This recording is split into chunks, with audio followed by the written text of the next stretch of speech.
Not having self-control. They have left you alone. But because you convert a lot, we have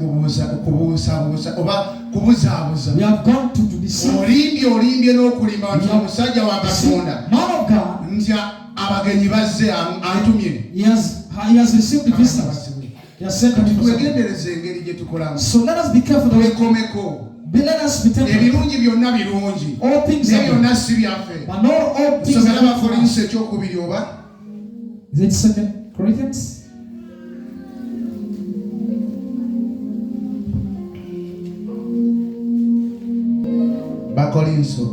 What to say?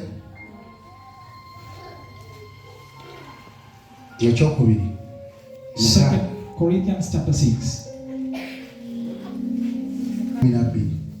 2 Corinthians chapter 6 verse 12. Bakolinso ekyokubiri mukaaga 12.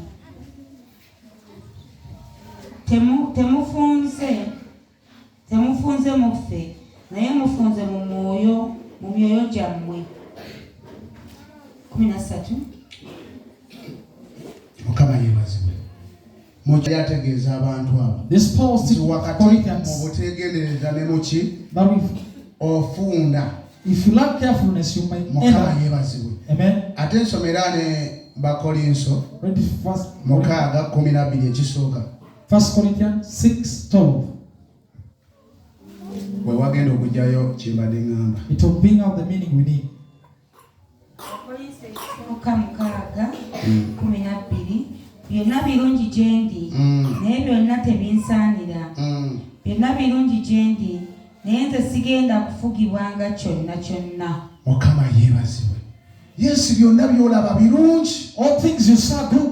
Naye byonna si bibyo. But not all things tebikusaanira. They are not waliwo ebibyo. They are yours. Kukuusa.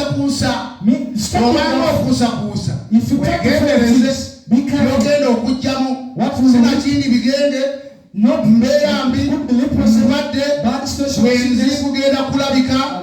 Mukama yeebazibwe. So tokuusakuusanga. So don't perverse things. Wegendereze. Be careful. Amawala gwalyawo yakala musajjawo. I need a man. I feel like the body is speaking. Naye but you have to control it. God will do you well. God will not let you. God will not forsake you. You have a balance of things. The Bible says no one has a balance of things for his or children or your family. Or not receive 100 folds on this earth. May God bless you.